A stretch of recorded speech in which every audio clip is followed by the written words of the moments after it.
Mwenyekiti wa tume ya uchunguzi wa matukio ya uvunjifu wa amani wakati na baada ya uchaguzi mkuu uliofanyika Oktoba 29 mwaka jana, Jaji Mohamed Chande amesema tume hiyo kazi yake ilikuwa ni kubaini hoja kutokana na ushahidi uliowasilishwa. Pia mjumbe wa tume hiyo Profesa Ibrahim Juma amesema baada ya kuwasilisha ripoti kwa Rais Samia Suluhu Hassan mnamo Aprili 23 mwaka huu, baadhi ya wajumbe wa tume hiyo wamepokea jumbe zaidi ya 300 za matusi.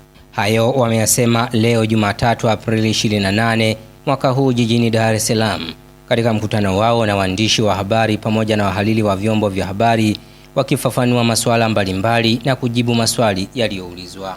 Tume kazi yake ya msingi ilikuwa ni kubaini hoja, na kubaini hoja ni fact finding kutokana na ushahidi uliowasilishwa mbele ya tume hiyo na kujibu zile hadidu za rejea tulizopewa, alisema mmoja ya wajumbe. Anasema hadidu hizo za rejea ziliwataka kubaini chanzo, lengo la wahusika, nani muhusika, madhara ya kibinadamu, kiuchumi, kijamii yaliyotokana na ghasia hizo na kubaini, kuzuia na kudhibiti kilichotokea.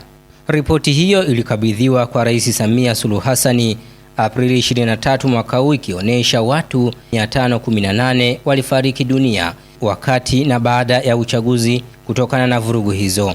Jaji Chande anasema ndani ya siku 153 iliyopewa tume hiyo kufanya kazi, kila siku ilikutana ana kwa ana na mashahidi 40. Idadi hiyo ya watu iliyokutana nao kwa siku, anasema imefanya tume hiyo kwa siku zote 153 ilizofanya kazi iwe imekutana nao na jumla ya watu 6205 ana kwa ana. Tume hii imekutana ana kwa ana na watu 6205.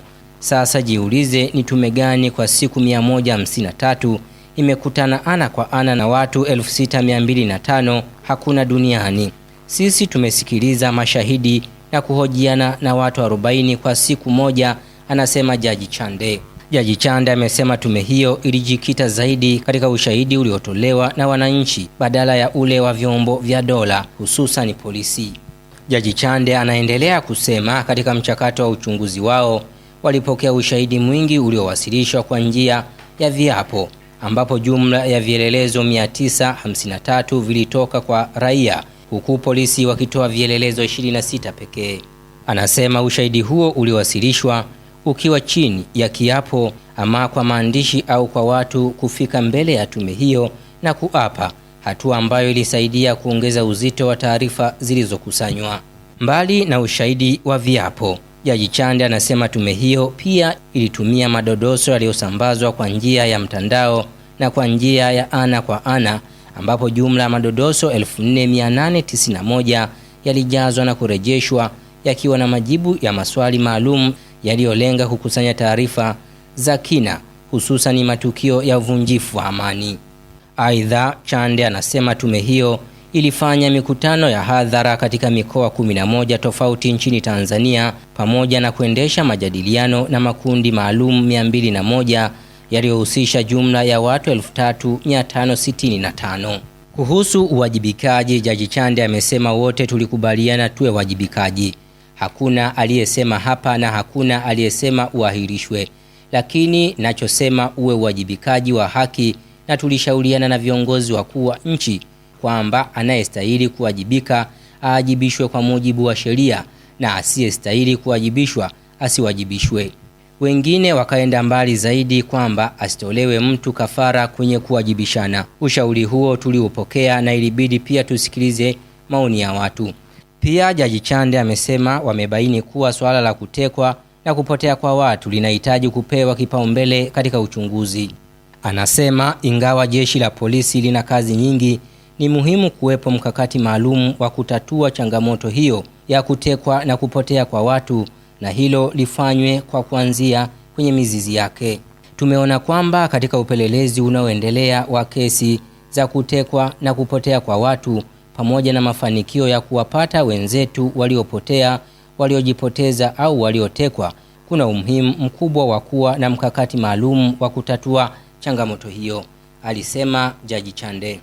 Katika jumbe 300 za matusi tulizopokea, mjumbe wa tume ya uchunguzi wa matukio ya uvunjifu wa amani wakati na baada ya uchaguzi mkuu Oktoba 29 mwaka jana, Profesa Ibrahim Juma amesema baada ya kuwasilisha ripoti kwa Rais Samia Suluhu Hassan Aprili 23 mwaka huu, baadhi ya wajumbe wa tume hiyo wamepokea ujumbe zaidi ya 300 wa matusi. Profesa Juma ambaye ni jaji mstaafu anasema kitendo hicho kinaashiria Tanzania kwa sasa kumezuka tabia anayoiita hatari ya watu kuzima maoni ya wengi huku wakitaka ya kwao peke yao yasikilizwe.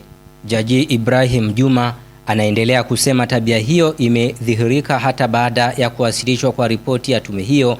Baadhi ya wajumbe wamepokea ujumbe zaidi ya 300 wa matusi katika simu zao kutoka kwa watu hao ili kuzima maoni yaliyowasilishwa kupitia ripoti hiyo. Baada ya taarifa kutoka, tumepokea matusi zaidi ya 300 kwa sababu kuna mtu hataki maoni yetu yaliyopatikana kwa njia ya metodolojia ya kusikiliza watu yasisikilizwe na watu wengine, aliongeza Jaji Ibrahim Juma. Aprili 23 mwaka huu, Chande ambaye ni jaji mkuu mstaafu alikabidhi ripoti kwa Rais Samia Suluhu Hassan Ikulu jijini Dar es Salaam ikiwa na mapendekezo mbalimbali ikiwemo serikali iunde tume ya uchunguzi wa kijinai kufuatia matukio hayo. Tume hiyo itakuwa na jukumu la kupeleleza na kufuatilia masuala mahususi yanayohitaji upelelezi zaidi ili kushughulikia tuhuma zilizobainishwa katika taarifa hiyo ya tume ya uchunguzi. Masuala hayo ni pamoja na kubaini wahusika wakuu wa ghasia, matukio tatanishi ya vifo na majeruhi, maiti ambazo hazijapatikana na kupendekeza hatua za uwajibikaji. Hii ni The Loyal Media. Mimi ni Yusuf Athmani.